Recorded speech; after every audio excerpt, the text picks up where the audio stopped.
Hey there, it's Tracy Tully and you're listening to Tracy Tully Talks at bbsradio.com, the place to be right now. Streaming live with another 60 minutes of thought-provoking topics, sharing with you conversations that are relevant today, tomorrow and in the future. Join me each week on Thursday mornings at 10 a.m. Australian time, AEST, 5 p.m. Wednesday PT, hello Los Angeles. If you miss the live show, jump onto your favourite podcasting platform and you'll find me on Tracy Tully Talks. We do have some adult language, so if you have some little ones around, pop on your earphones.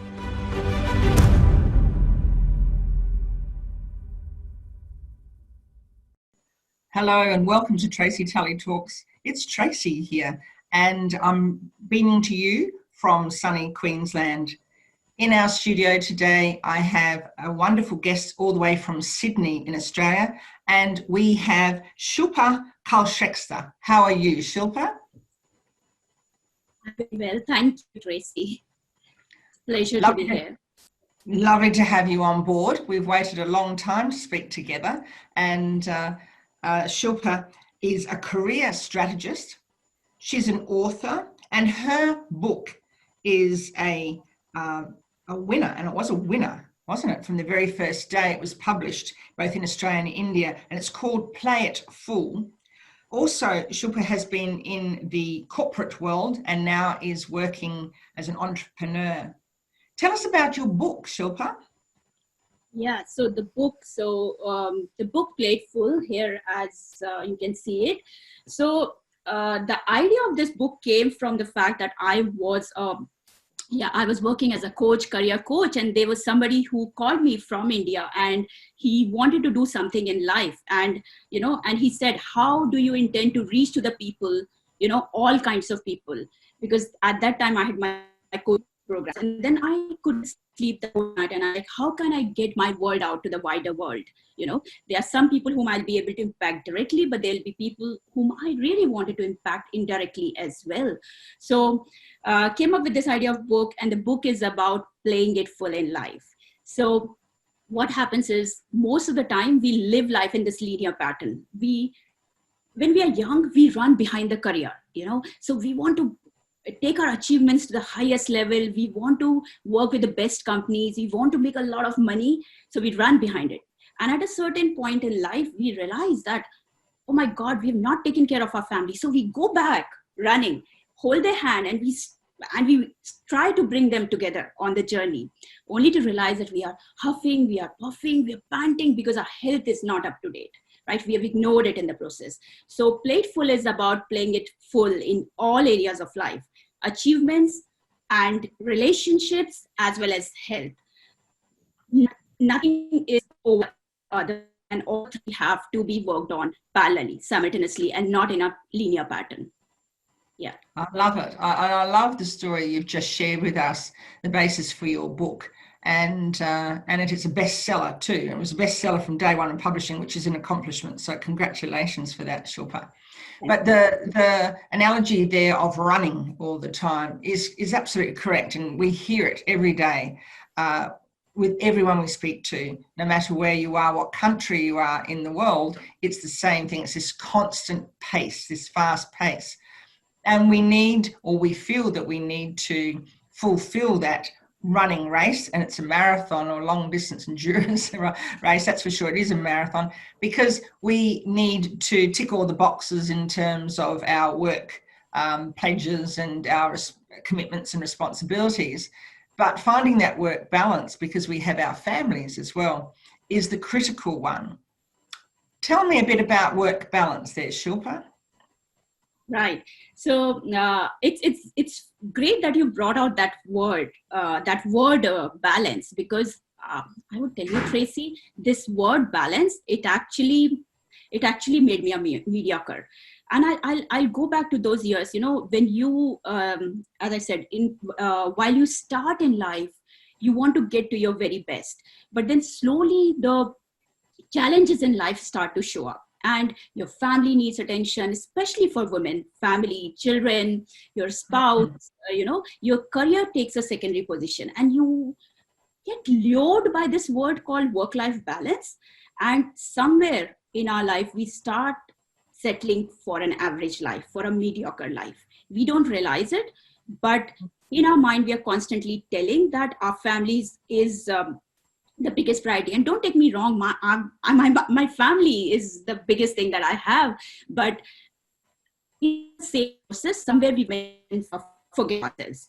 And that monster of balance, I say that that monster ate up all my excellence over a period of 5 years, because I got lured by it. It started attracting me. And it was, this monster of balance was making a loud noise in all the corporate workplaces. Over the last decade, it has become the buzzword: balance, work-life balance. It's great to play it full, but balance is what pushes us towards mediocrity. So I would say, if we are sitting on a seesaw trying to balance it hard, you can imagine how difficult it gets, right? We're trying to balance, trying to do it. And what it pushes us is towards an average life. We're just sitting.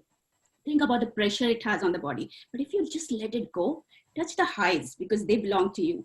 And there'll be lows, I agree, but those highs will make up for those lows, and the life will become much more juicy, and you'll feel that you have achieved something in life. So that's how, out of balance, the play it full concept came, and I pulled myself from balance towards playing it full. Everything is important, but nothing is on top of the day. Doesn't need to be a balance. Play it full everywhere, and we can.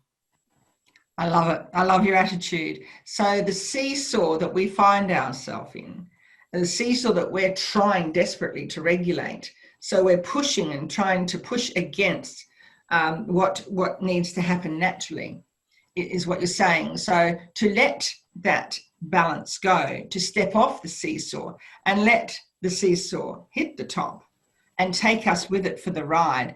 That is what it's about, isn't it? Playing and play. You get one life, don't we? One life, and we need to live it. We need to live it to our fullest capacity. And I hear what you're saying, and a lot of people miss that. I hear so many people get to a stage or a point in their life, and I certainly did. And I can actually remember the very moment it happened, when I said to myself, is this it? Is this all there is to life? And the answer was no, and we can't keep going the way we're going. So I love what you're saying in terms of letting go, stepping back, jumping off the seesaw and let it flip up and see at the heights that it takes you to. So I love the word that you're using, mediocrity. Tell me, what does murdering mediocrity mean for you when I hear you say that? Yeah. A lot of people approach me on LinkedIn asking, why did I use such a powerful word called murdering? Like it's something which carries a negative connotation. But you know what, Tracy, I have been a victim of this mediocrity, this balance, for 5 years in my corporate career. I didn't realize, because I stayed in that illusion that I'm still that high performer. I'm still that 19-year-old who has that fire in the belly. But I didn't. That fire had dried up and I had become a mediocre. The thing was that that mediocre face kept showing me, I kept getting glimpses of it, but I kept shoving it away. 4 in the mornings when you get up and you're all by yourself and a voice comes, just like you said, that, is that it? I used to get exactly the same voice where I would say, yes, I am a project manager. I'm a wonderful mom. I am a great wife. I'm a good friend. I'm a good person. But is that it? Is there nothing more to life? Like, I still don't feel that, there's no place for good in the world. I want not to be excellent, but to be outstanding. But how do I become? And I kept pushing that voice down until one day, while I was leading a huge initiative with 5 vendors in Westpac, after 9 years, my position became redundant. And it was at that time that I realized I had been lying to myself. I had become a mediocre and I didn't take it seriously. So my war today, in fact, really, I'm on this war against mediocrity, because I know a lot of people are sucked up in that game. They have given to a mediocre lifestyle, because nowadays the corporate jobs are such that you can afford everything and you stay in that illusion of having a successful life. But are they feeling really successful in here? That's the question. And if not, then I would ask, are you living a mediocre life? And if yes, then, there's no place for mediocre. So there's no other way but to murder that mediocrity and step into your power zone where you make your life a masterpiece. It's interesting because you talked about when you were young and your passion for learning, which has stayed with you all your life. And I can understand that because I'm a very passionate, lifelong learner myself. But it's there at that young age that I wonder if we can change things, because one of my big passions is education. And I noticed that if we take creativity away from children, which is what we have done worldwide, we have taken that creativity away and we've deprofessionalized teachers. And therefore, we haven't allowed kids to flourish, be creative, and therefore passionate, and to keep searching for what is possible, all those opportunities. And then as we grow up in this standardized world, because school is either academic or it isn't. There's no other option. You're either academic or you're not. And if you're not academic, you've got vocation education to go to. And at the end of the day, that doesn't fit society or doesn't fit the social structures and the economics of our world. So that many people come to where you are and feel mediocre. They feel, is that it? Mediocre. I trudge through each day. I wake up in the morning, I go to work, I eat my lunch and I come home. And day in, day out, day in. And this routine stifles us. And it's the same routine in schools that suffocates kids, that they can't really flourish. And we have this mistake even in education where it's, STEM is the answer to all our problems. False, it isn't. STEM is one element that should have been there 2 decades ago and it's only just come in. So I love what you're saying. And tell us about your background and what prompted you to jump into your journey as a coach. I know that you said that in the corporate world you were made redundant, but what happened in your background there that led to your journey as a coach now? So what really happened was, at that point where I was made redundant, I realized that I have given control to somebody else in my life, the external people, which is not really good. I am the CEO of my life. I need to get the control back. And then there was this question of which a lot of people struggle with. What is my passion? What should I do? I look back at my corporate journey of 6 years and realized that what was that biggest element of my job that I really enjoyed, that gave me juices. And I realized that over the years, what I learned was growing people, seeing growth around me. So people will come to my team, and I think the best thing and the thing that I enjoyed was helping them grow. They will come as blank paper, and over the years, they would grow into a completely different individual. And they'll keep coming back to me for advices relating to their career, relating to their family, and that relationships I would get into with these people. I had been a coach throughout, informally. And that's where I told myself, I've done it. Yes, I've done it informally, but can I make it as the way of life? And that's where I got a coach for myself, because you just really cannot do something unless you're practicing it yourself if you want to be at that excellent level. So I got a coach for myself so that I can fill in all the gaps. I can really understand myself as an individual. I said before out on this week, and with the help of that coach, I started finding my missing pieces, because you just cannot pour from a hollow cup. So I started finding my missing pieces, put them all together. And I realized what has been the story of my life. Where was it that I didn't step up, and where was it that I stepped up? And then I started this journey when I got into this powerful format where I felt that I could conquer the world. I'm not scared of anything. I thought, yes, I've done it. Now let me go and hold other people's hand and help make them even better than me, much more powerful than me. And that's where this coach was born. And I'm enjoying it. I'm living every day, and I'm sleeping every day. It's a very fulfilled life as a coach. And you're very, very passionate about your trade and what you do, which is lovely to hear. And enjoying that empowerment, empowering other people to grow. It's a fabulous feeling, isn't it? To help others find the door. I always refer to open up the door and step out. And then when you're really comfortable, shut the door behind you so you cannot go back. And then you're on the highway.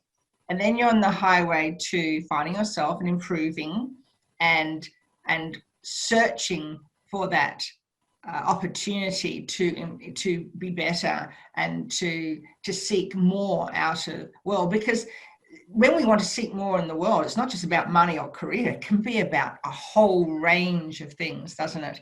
And your passion is helping people. And then once we've got to that point, then we can actually come off the highway and we can actually go on the runway. And that's when we take off. That's how I see it all. And it's quite a process. And a lot of people need a coach or a mentor to hold their hand and guide them to do that.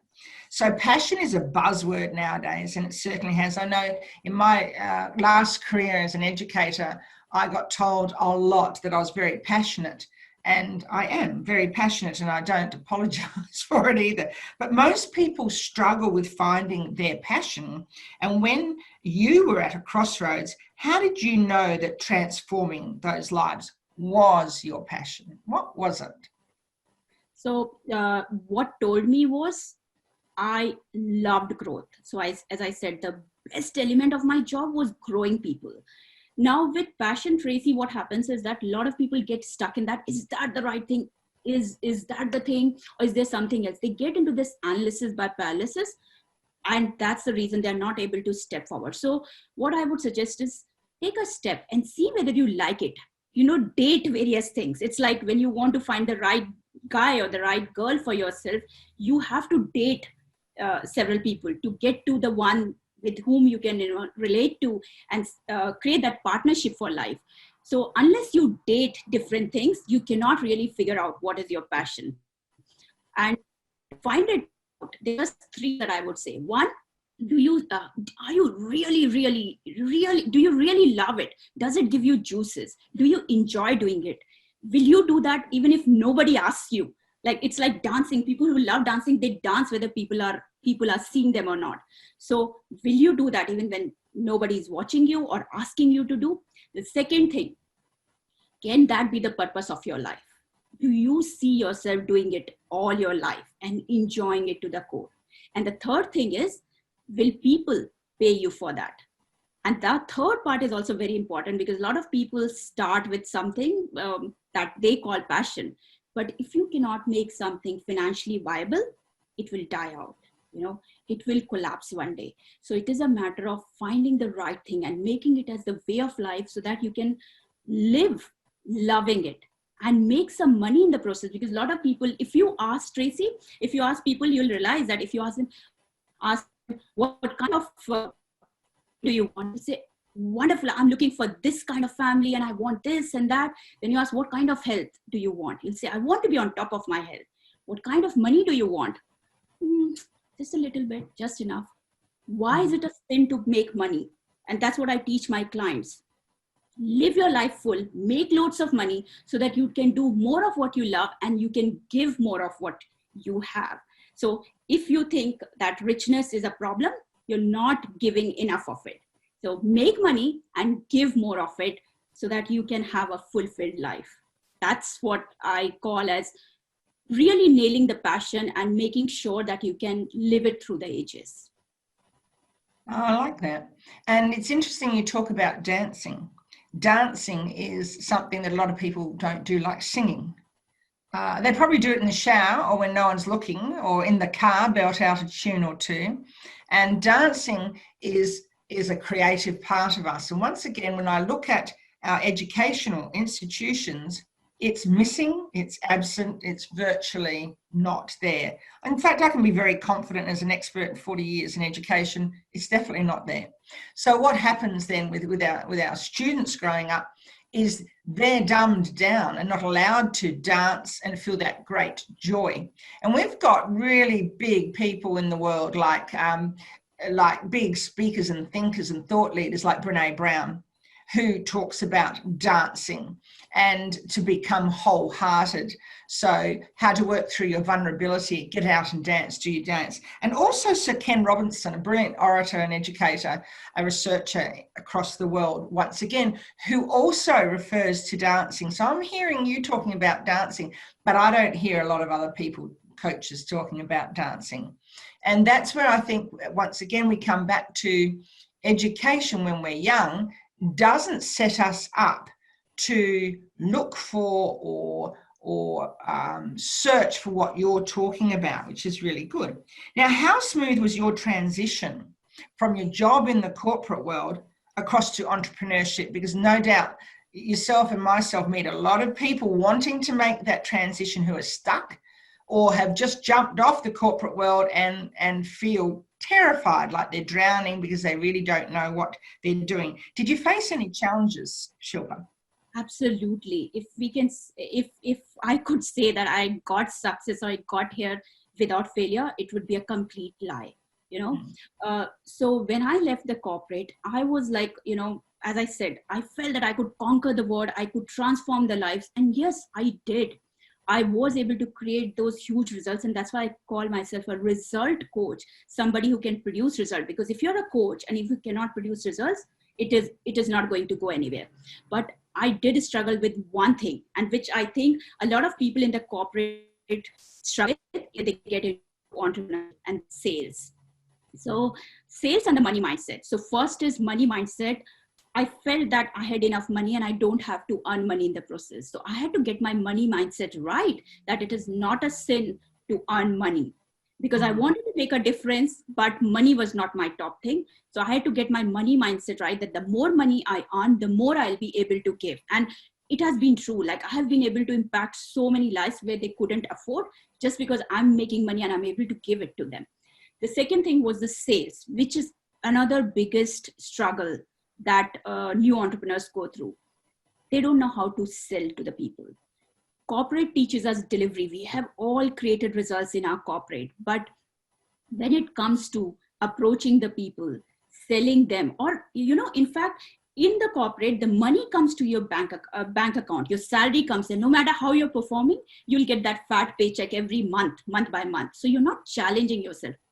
It's a very different, Tracy, when you're in the market and you are saying that I'm there to sell myself, my services, and pay me for that. It's a very different feeling. And you need to really be able to sell yourself. And if you can't do that, no matter how good you are, you'll not be able to sustain.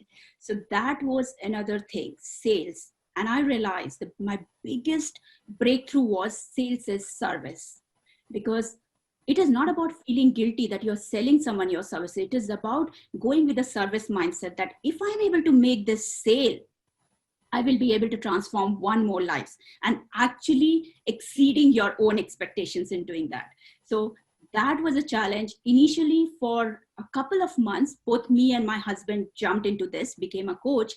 For the first 2-3 months, we did struggle with sales, but then, you know, we learned, we got the right coach. We learned how to actually make business. And now that we crossed $500,000 own business, we started teaching them to other people who are in the corporate, who want to get into entrepreneurship, but they really don't know how to transition safely.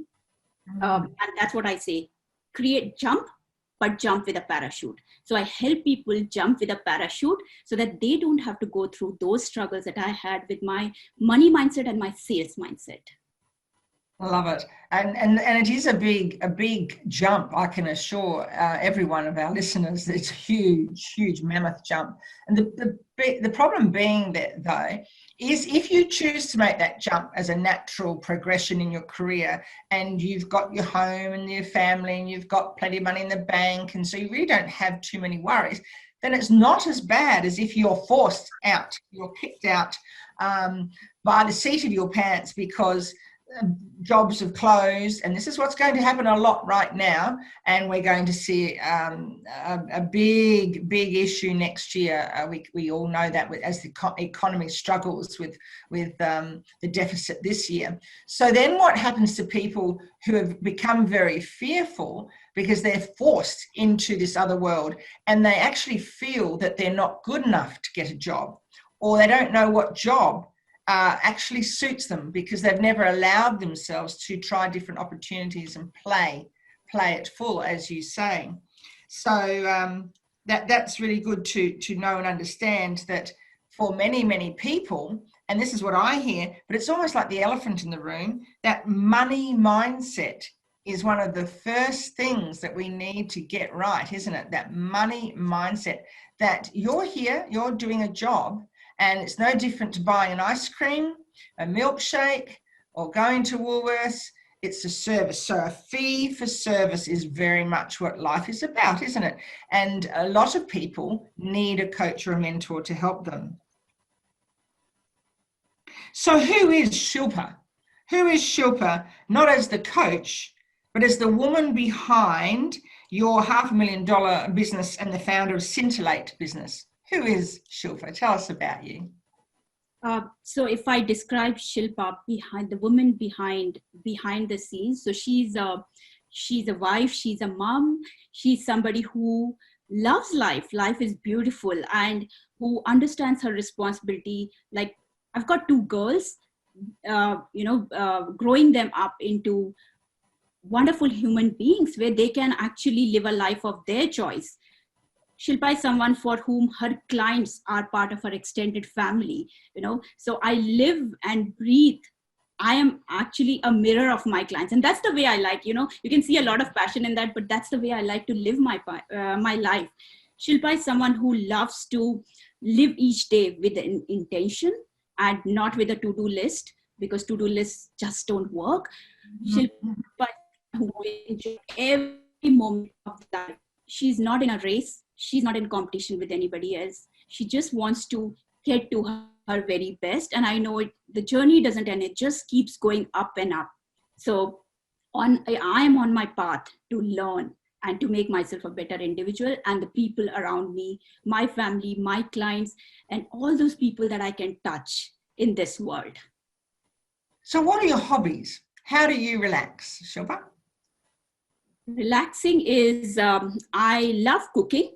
I love spending time with my daughters, and I would want to actually bring back to the topic that you talked about, education. So it's wonderful to, when we are with our children, it is very different from what it was when it was our time. So I've got two daughters. One of them, she is really into education. So she says, Mama, can I do uni for 9 years? Because this is what I want to do, or maybe 12 years because I want to come back and do it. And I say, yes, very well, go do it. And she has been a state topper, and she loves the languages, not the traditional STEM, but languages. She's a languages girl, and she's actually blooming and prospering, very responsible girl. So that's one phase of education that I see. And the other phase I see in my younger one, and she's like, Mom, do I really need to do all these subjects? Why do I need to do maths when I know I will not be using it later? What is the use? So she questions everything. And for her, what I say is that find your passion. And she says, okay, after year 12, maybe I'll take a break and I'll go traveling countries. I say that it's not a problem. You go travel around the world because it's the best way to learn, but go with a purpose. So find your purpose. So she's in year 10. I said, you have 2 more years. I've enrolled her for, I don't know if you've heard about Mind Valley, an alternative school of education where they teach children about finding their purpose and, connecting with themselves, become fully aware of who they are, understanding their strengths, and all those things that we are learning in this age are teaching the children at that age. So she's more into that. She's more on the side, and she's about her purpose. So there are different phases of education that I see in my own house, and I love to spend time and learn from both of them. That is literally my pastime, along with gardening, which I do sometimes to keep myself grounded. Lovely. 2 beautiful children, one in grade 10 and one in grade 12, did you say? One in uni first year. University. And what's she studying? She's studying languages, so French, Korean, and English. Right, excellent. So we have two very different children there, and of course everyone has different children because they're all unique, aren't they? We are all unique, so everyone has a different focus in their life, yet we have an education that wants to cluster us into this little ball, and that's what fits. So it's all about conforming to a style of education that was developed back in the industrial era, and it hasn't worked, and it still isn't working now. So for me, I ask the question often, so when is the wake-up call going to come to the politicians to say, oops, we better change education? And likewise to the universities. And we need to look at the crux of it, which is our teachers. Why aren't our teachers teaching? Why aren't our universities teaching our teachers to help our students become creative? And that's probably not their fault. They'd probably like to. And it's probably the system that's stopping that. It's lovely that you're having that narrative in your family. You're having those conversations with your kids, talking about finding your passion and purpose first, finding your identity. And for a lot of people who are leaving the corporate world or leaving a job where they've had that consistent pay package every fortnight or week, and then going out on their own, it would be very, very daunting. So most people stay in safe jobs because they have security, or they think they have security, but the whole world has changed now, and so we can't rely on security anymore. And we talked earlier about balance, and you talked about the seesaw. Why is it, Shilpa, that people grab on to that sense of security and that day job? Why isn't it when they leave school they don't feel confident enough to just go forth and explore? So for most people, Tracy, the biggest human need they have is certainty. And that's the way, like, school has made us, education has made us. We are all wrapped in a brown paper, and we are comfortable being a brown paper. We want that certainty that we'll have, we want to have a roof, we want to have food. And I know the world has moved beyond the basic necessities of life. So we want to have a car, we want to have a house, and we buy a house and we spend our life paying that mortgage. We stay in houses, we live early morning. Every morning we live in a car which is on mortgage. We leave that house which is on mortgage, work so that we can come and sleep, spend a few hours in that. So we work on a job that is able to pay for that mortgage, for a house in which we don't spend our 24 hours even. So this is what has become the way of life. But and I know, and most of us know, that there's no security. There's no security in jobs. It's all changing. Automation is coming. Technology is changing the world which is in front of us. So if we can move, and I know this is something which I did intentionally. So maybe we need to step into that with an intention, that rather than making certainty as our biggest need, intentionally pull uncertainty. Get used to uncertainty, start taking juices in that. And while you are looking for that variety, that uncertainty, be absolutely certain that whatever you're going to pick up, you're going to talk. You can make that deliberate change, that conscious change, embracing uncertainty. With certainty, I think we'll be able to remove that cloak of contentment in which we are living our life. And we'll be able to step into, I always say, not excellence, but into our outstanding zone. Absolutely. Take off that cloak of certainty and step out of your comfort zone. And we're not doing that to our kids, are we? We're preparing the kids for the outside world in grade 12. And how are we doing that? Well, as a principal, I know exactly how we're doing that. We're not doing it very well. We make sure that they understand they can't drink and drive. We make sure that they understand, the horrors out there in terms of rape and assault. We make sure that there's a lot of emphasis on a party at the end of the year and getting your license. The emphasis is on all the wrong things in a school. what we should be putting emphasis on is the fact that the rite of passage actually doesn't really occur. And we're not on a linear path. It's just another movement to another style of rite.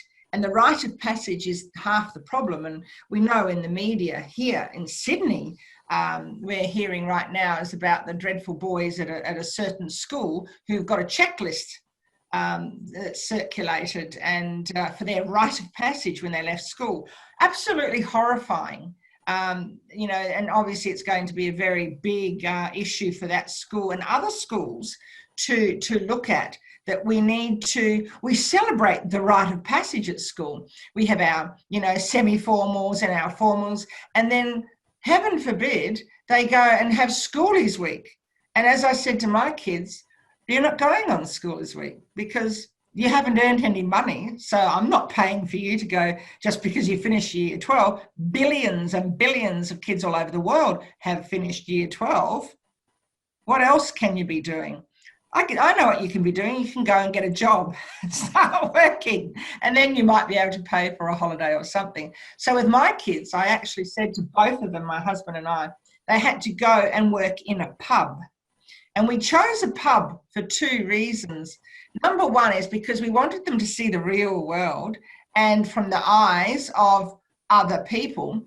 And we also wanted them to understand how to communicate with different types of people, because without good communication, kids will struggle as they move from that cloistered, protected school environment out into the big world unless they have those opportunities. So the rite of passage in our family was you go and get a job and you'll start the first week out of school, you'll go and work in a pub. And it worked extremely well for our children, because I'd rather have them behind the bar serving than wasting their time and money drinking all night and getting drunk and doing all the things that happen, as was the rite of passage of us when we left school. So I love what you said there, but there was also another word that I captured in what you've been talking about. And you talked about being a results coach, and you talked about being wrapped in brown paper. Boy, I love that. I love that term, being wrapped in brown paper. And we just need to tie a bit of string on there as well. Health was what I was talking about. You mentioned health. And without good health, then everything else topples over, doesn't it? So as a results coach, tell me what you do in and around that. So I do work on the complete overall development of an individual. And it's not something like, you know, you tick the boxes, because life is much more than ticking the boxes. It is about being, health is not about having a certain weight. I know those are some measurements which, you know, everybody has got their own measurements, but it is not about being fat or thin or, you know, it is about being on top of your energy, on top of your vitality. So any point of time in the day, and I was talking to a client yesterday night, and at any point of time in the day, you feel that you're not on the top of your energy, you need to check it. Why is that happening? What are you not doing enough? And it happens with people at a certain age, and it happens more with women, that we do the household work. In Australia, we do everything with our own hands, and I take a lot of pride in doing that. I love it.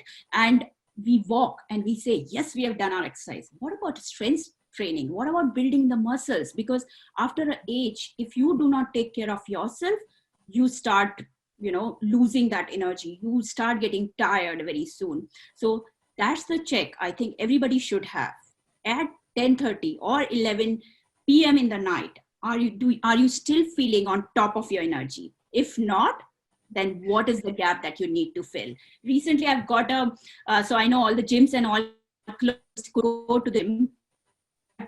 A personal trainer who is from India. And I know when I was getting him, I was like, where will I get time in the day to do that for myself? Because afternoon I have clients, evening I have clients, and then I'm working on strategy and this and that. But then I said, no, my health, if I crumble, nobody will come to my rescue. I have the responsibility, 100% responsibility of every aspect of my life. So got this personal trainer, and somehow magically, Tracy, 12:30 to 1:30 p.m. every day, I spend a wonderful time with him. You know, I've magically found this time in my day. So time is always there. We just are not making it our priority. So if we can make that the priority, check our energy levels, our vitality level, you can have a wonderful life. You're in for a life of surprises where you are enjoying every moment because you don't want to run, you want to enjoy what you are doing. I love your language, Shilpa, and I love the words you're choosing because they're words that we've forgotten, like vitality. We've forgotten those words, haven't we? They've sort of got shoved under the duvet cover while we hide away from the world in fatigue. And fatigue really comes from stress, doesn't it? From the stress of being mediocre and unfulfilled. So we are on a roundabout in life, aren't we? Constantly the coming off or turning around, and we need to bring back that vitality in our life. And the only way we can do that is by actually checking in and once again seeking a mentor or a coach who can help us do that if we're not doing it. And that's very, very important. Finding 1 hour a day is not hard. It's no different to finding an hour a day to sitting down with your family and eating and talking, as we have all lost that ability to do growing up because of the TV. Everyone sat in front of the TV and ate. And I know as an educator, I could stand in front of kids every day and say, who ate dinner in front of TV last night? And everyone's hands would go up. And then I'd say, and tell me, put your hands up if you sat around the dinner table and talked last night. And you see the kids looking at each other, and you might see a few kids put their hands up and think, good on you, and celebrate that. So it's our ability to organise our day. And you mentioned that you don't like checklists. Neither do I. I don't believe in them. They don't work. I don't believe. However, I do allow 3 a day. I have 3 priorities in my day that I make sure that I do, and I thoroughly recommend from everyone else, and I know you would too.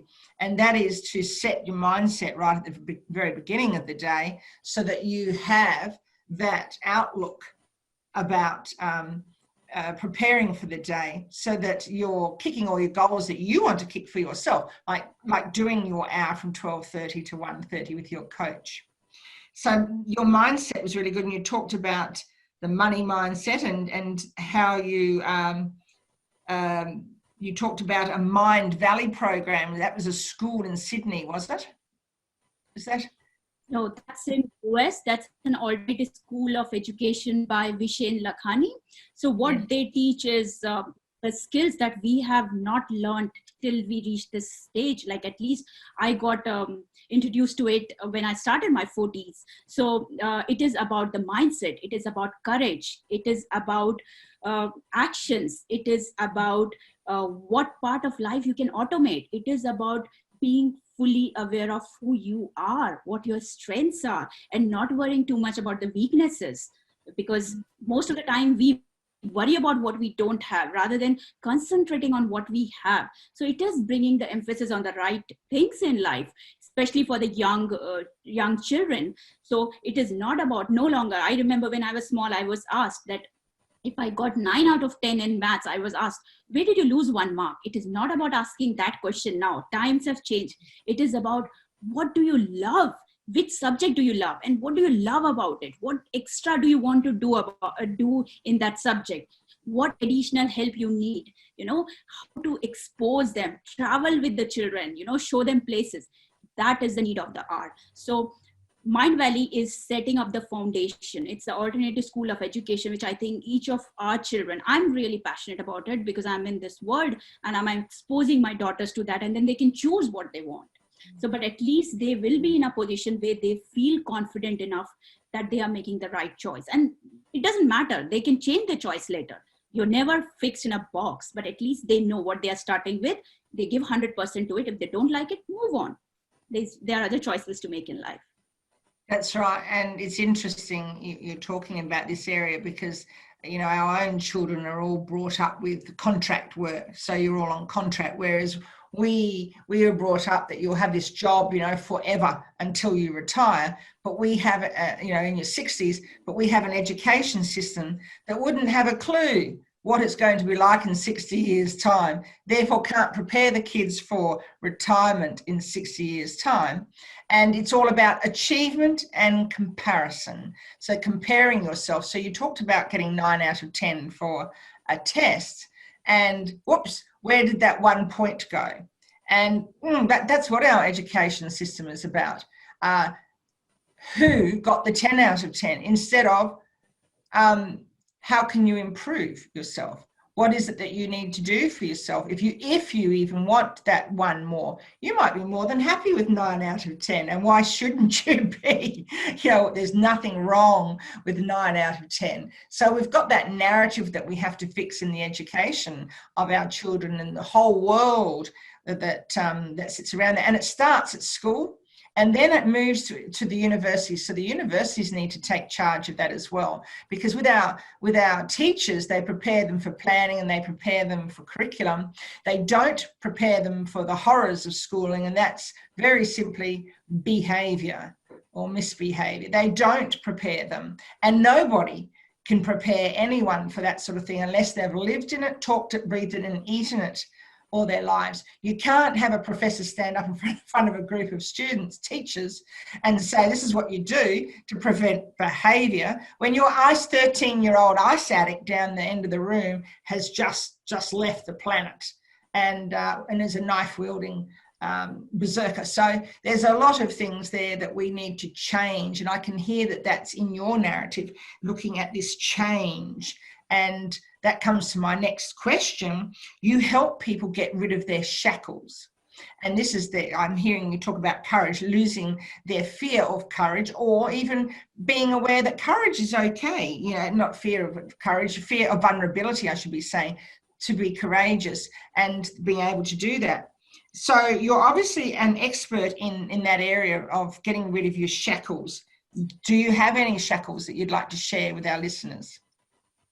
My own shackle? Yes, each of us. Like, no one is superhuman. All of us are human. And even if we control, it keeps coming back. So my biggest shackle, and I'll talk about it. And most of the people, my clients were surprised. Like this morning, I was talking to a client and he was saying, I didn't know that was your shackle. And my biggest limiting belief is that I'm not comfortable in front of camera. And people get surprised, but it is like, I want to bring it to a level. I know I still shy away from camera. Like if there's an opportunity, I'll say, I have that moment of hesitation, but I want to break it because that's the only hesitation I have. Why do I have that moment of hesitation? So this is the challenge I have put myself to. I did Tony Robbins event on the weekend, and this was my biggest limiting belief that I'm working towards, that I love camera. I want to be at that position where I don't have that moment of hitch before I stand up and face the camera. So that's my limiting belief. Will I say the right things? All of us have got those things. Will I be able to do it? And that's only associated with camera. I'm perfectly fine when I am, coaching. Like I've coached more than 250 people in the last 1 year. That's not a problem. I know I create results, but camera is still, it's still not my strongest point. Well, congratulations, because you're on camera today. So you'll be able to find yourself on YouTube, and all your clients will be able to see you on YouTube as well when this program goes to across the universe to the YouTube world. And so well done. But I can hear what you're saying, because that's one of the areas that I actually coach in, is speaking, confidence in conversations, communicating, connecting and speaking at every level, whether it's just one-on-one or whether it's in a work presentation, going to a party with people you don't know, or speaking on a stage. And it's something like singing and dancing that people aren't taught at school. And it always never seemed to fascinated me, I should say, that students weren't taught how to communicate correctly, but some of their assessment, and a good part of their assessment meant they had to stand up in front of the class and talk. And I don't think I met many children who enjoyed that, who felt they did it well and really struggled with it. And it never ceased to amaze me that no one bothered teaching them the mechanics and techniques of speaking in front of other people and how to enjoy and love it. So you appear to be quite at home now in front of the camera now and enjoying it. So you enjoying today? Yeah, absolutely. So Tracy, I would say it is about courage. It is about knowing that, like having that certainty, like whatever comes up, I'll be I'll be able to handle it and handle it with the best that I could give to it. So, and it is about being spontaneous. If we can embrace it, and a lot of things we have to consciously embrace. If we can do that, if we can have the courage, it's a completely different life. Exactly. I love it. Now we're almost at an end today. So before I wrap up, please tell me, do you have any words of wisdom that you'd like to share with our listeners today, Shilpa?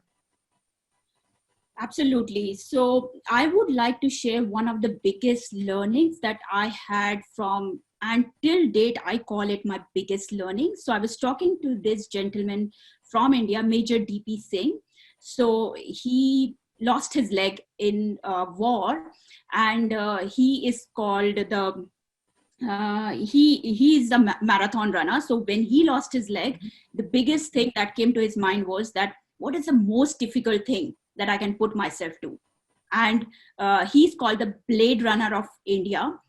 Oh. And when I was talking, and when I was talking to him, there was something that I learned, which I want to share with the audience. At any point of time in life where you want to do something, the first step is to understand where you are. Be completely aware of who you are, what your strengths are, and then look forward. Look at that destination in the GPS. So once you have your location put in the GPS, you fully understand where you stand. Then it is about understanding what destination do you want to go to, putting in there, and then carving the path. From here to here, how are you going to walk? What are the additional things you need? What help do you need? What is the gap? Filling that gap and walking that path with complete certainty. I'm a huge fan of certainty in uncertainty. You may not know the path, but don't worry about the hows. Just understand, why do I want to walk the path? Why do I want to get there?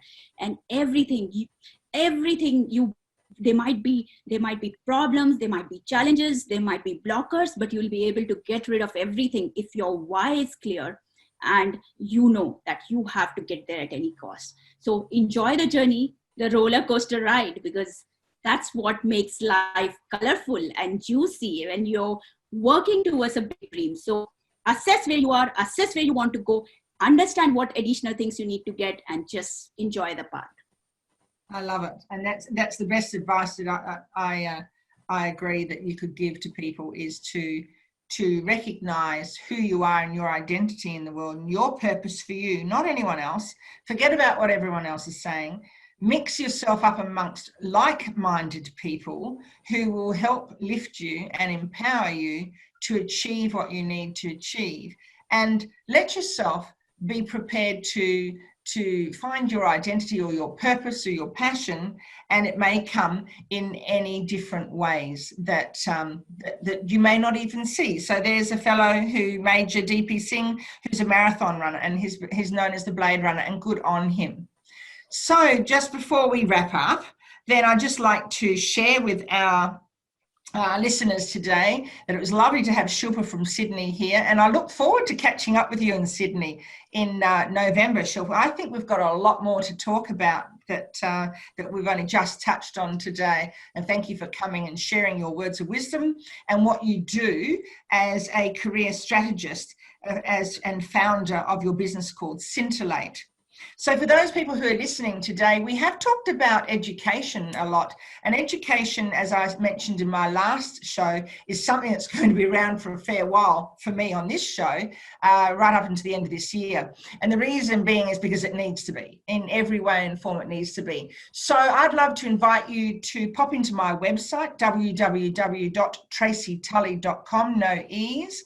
And I would love you, if you are an educator, and it doesn't matter where you are in the world, I'd love to hear from you. If you could please email me. If you're prepared to talk to me about your journey in education, please email me on mrwcoaching@gmail.com. And with the aviation lingo, that's Mike Romeo Whiskey, Mike Romeo Whiskey Coaching at gmail.com, mrwcoaching@gmail.com, using those aviation call signs.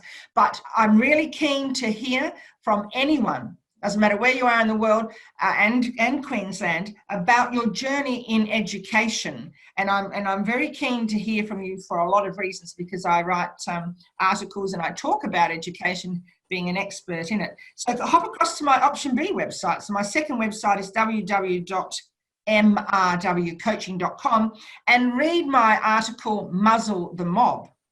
And then if you're interested, really interested, come and chat to me. I really would like to speak to anyone in that realm of education.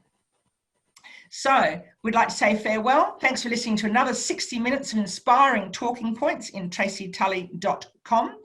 and at bbsradio.com, I should say, /Tracy Tully talks, and tune in every Thursday at 10 a.m. Australian time, AEST, and 5 p.m. PT time in America. Come and visit our website, bbsradio.com /Tracy Tully talks. Scroll down to the bottom page and leave us some information. And until next Thursday, when we're talking about homeschooling with Dee Stearman, then I'll bid you farewell. Thank you so much for listening today. Thanks for listening to another 60 minutes of inspiring talking points on Tracy Tully Talks, brought to you by bbsradio.com. Tune in every Thursday morning at 10 a.m. Australian time, AEST, and 5 p.m. PT time in America. Leave me a message on my website at www.bbsradio.com /Tracy Tully Talks. If you're interested in lifting the profile, presence and profit of your business, sponsorship opportunities are available. Until next Thursday, it's goodbye from me.